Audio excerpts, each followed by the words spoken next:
हाँ, आज मैं आपको डिप्रेशन के बारे बताऊंगा। It is one of the commonest psychiatric disorder in the world. अभी ये 6 नंबर पे है पूरी दुनिया में जिससे लोग प्रभावित हैं। इससे पहले heart disease, cancer, stroke, accident, इससे उसके बाद ये डिप्रेशन का नंबर आता है। और WHO ने प्रेडिक्ट किया है कि 2021 में ये दूसरे नंबर पे आ जाएगी।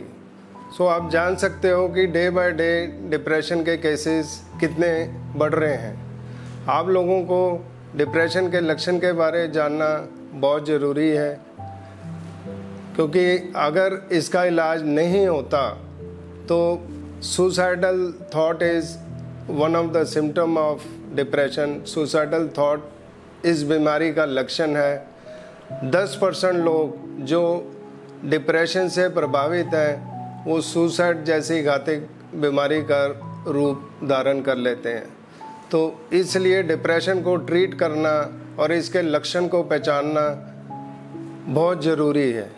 बहुत सारे मरीज ड्यू टू स्टिग्मा करके अपने साइकियाट्रिस्ट या मनोरोग विशेषज्ञ के पास नहीं जाते और अपने फैमिली डॉक्टर्स के पास चले जाते हैं या बाबाओं के चक्कर में पड़ जाते हैं। तो उसमें फैमिली डॉक्टर्स कई बारी डिप्रेशन को अच्छी तरह रिकॉग्नाइज नहीं कर पाते। जब उनकी कंडीशन डिटेरियोरेट हो जाती है, ये बाबाओं के पास जाके और फिर हमारे पास आते हैं। तो इसलिए हम चाहते हैं कि मरीज़ जितना जल्दी डिप्रेशन के लक्षण को पहचाने और उसका इलाज जल्दी शुरू हो जाएगा और वो डिप्रेशन के लक्षण से जल्दी बाहर आ सकता है। मेन जो लक्षण है डिप्रेशन का वो है उदासी, मन उदास रहना। दूसरा जो मेन लक्षण है, किसी काम में रुचि या दिलचस्पी या खुशी नहीं महसूस करता मरीज। जिन कामों में उसको पहले बहुत खुशी होती थी, जैसे किसी को टीवी देखना अच्छा लगता है, किसी को ड्राइव करना अच्छा लगता है, किसी को किताबें पढ़नी या गाने सुनना अच्छा लगता है, उससे भी उसका मन उठ जाता है। तीसरा जो लक्षण है वो है शरीर थका हुआ रहता है मरीज का और बगैर काम किए वो अपने आप को फटीग फील करता है।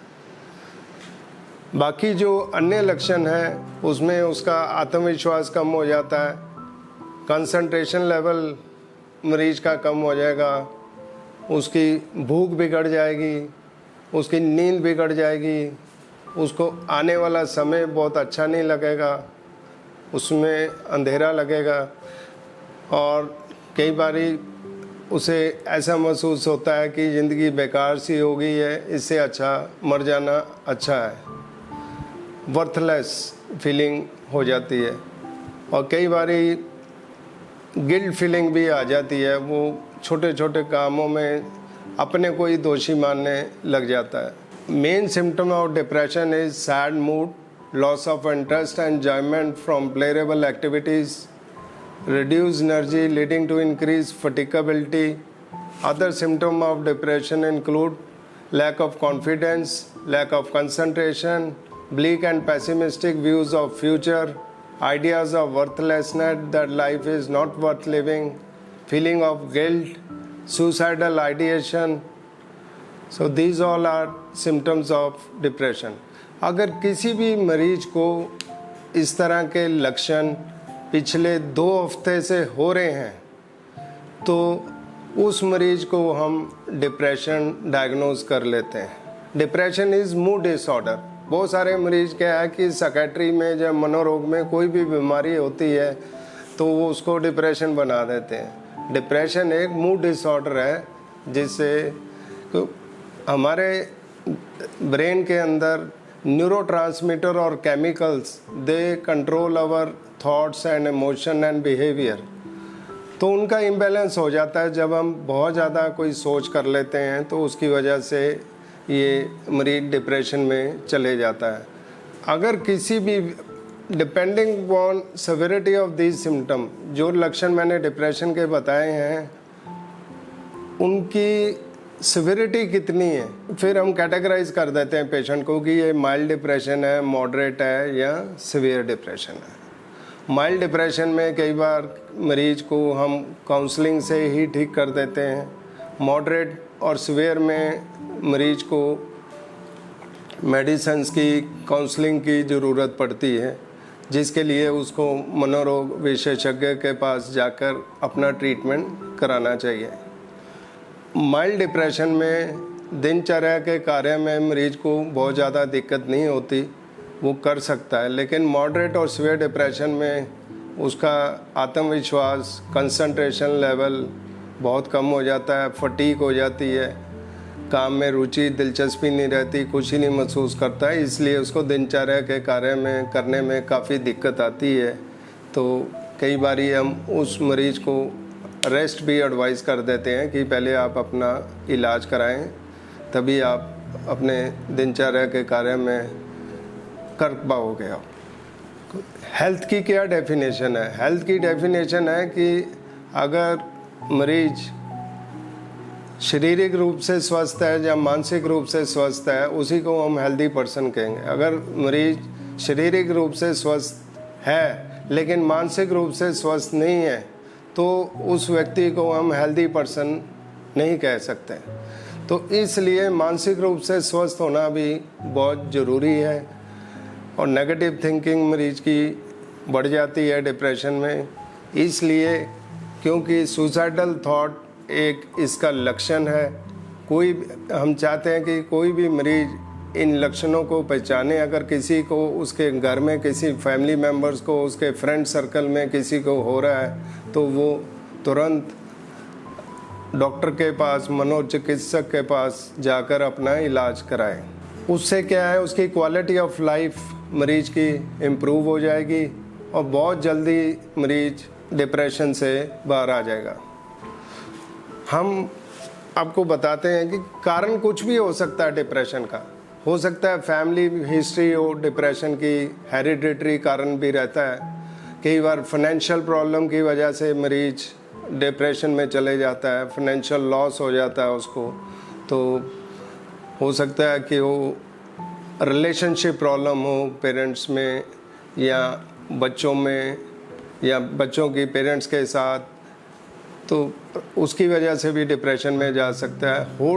और कई सोशल फैक्टर्स हैं। अगर कोई मरीज मेडिकल इलनेस है, किसी को कैंसर है, डायबिटीज़ है, कोई हार्ट डिजीज़ है, किडनी की डिजीज़ है, लीवर की डिजीज़ है, लंग की कोई क्रॉनिक डिजीज़ हैं, जितनी भी, उनमें 20% जो मरीज हैं वो डिप्रेशन में चले जाते हैं।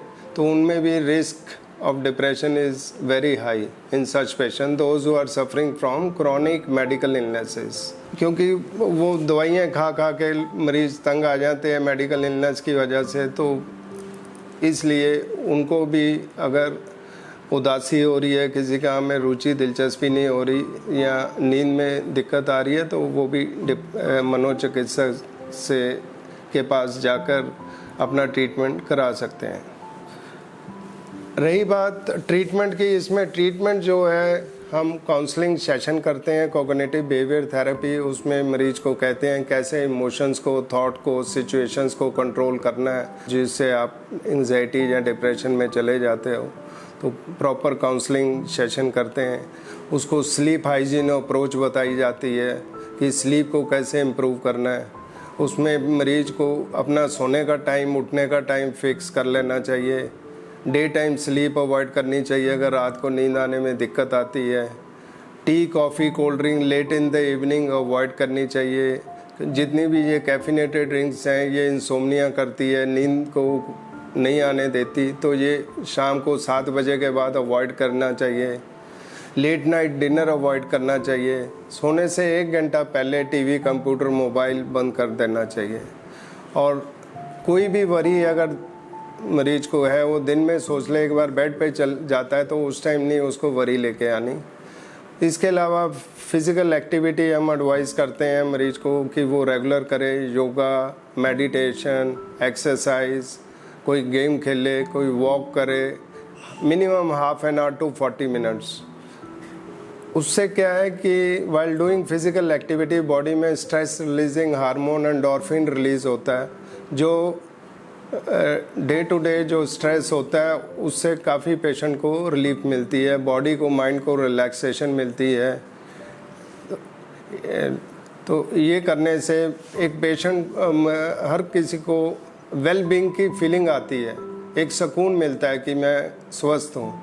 तो इसलिए हम हर एक व्यक्ति को एडवाइस करते हैं कि वो योगा, मेडिटेशन, एक्सरसाइज, कोई गेम या कोई डीप ब्रीथिंग एक्सरसाइज और ये ज़रूर करें।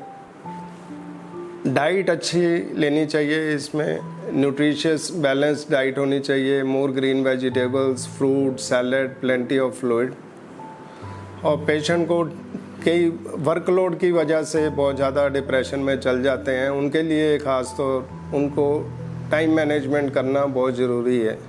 कई वर्किंग वुमेन हैं, उन्होंने ऑफिस का भी देखना है, घर का भी देखना है, बच्चों का भी देखना है, तो कई बार वो बहुत ज़्यादा ऑफिस में तनाव हो तो उसकी वजह से डिप्रेशन में चले जाती हैं। तो हर एक व्यक्ति को अपना टाइम मैनेजमेंट करना बहुत ज़रूरी है कि उसको प्लान कर ले डे को कि आज मैंने ऑफिस में क्या करना है, घर में क्या करना है। At the end of the day उसको लगे कि मेरा डे प्रोडक्टिव रहा। पॉजिटिव थिंकिंग रखना बहुत ज़रूरी है। अगर कोई नेगेटिव थिंकिंग रखता है तो उसका वो विक्टिम बन सकता है। पॉजिटिव थिंकिंग डेफिनेटली पेशेंट को हैप्पीनेस क्रिएट करती है, न्यू आइडियाज़ क्रिएट करती है। तो हर एक व्यक्ति को अपनी लाइफ में पॉजिटिव होना बहुत ज़रूरी है। देखो, ज़िंदगी में उतराव चढ़ाव तो चलते रहते हैं। इट ऑल डिपेंड्स कि व्यक्ति जब उसके लाइफ में कोई बुरा टाइम आता है उस टाइम में वो किस तरह रिएक्ट करता है। जो लोग मेंटली स्ट्रांग होते हैं, कोप अप कर लेते हैं स्ट्रेसफुल सिचुएशन को, वो कभी एंग्जाइटी डिप्रेशन में नहीं जाते। जो बहुत ज़्यादा इमोशनली सेंसिटिव होते हैं तो कोप अप नहीं कर पाते थोड़ी सी भी चेंज को, तो वो डिप्रेशन में या एंग्जाइटी में चले जाते हैं। तो इसलिए मेंटली स्ट्रांग होना, मानसिक रूप से स्वस्थ होना बहुत ज़रूरी है। Thank you.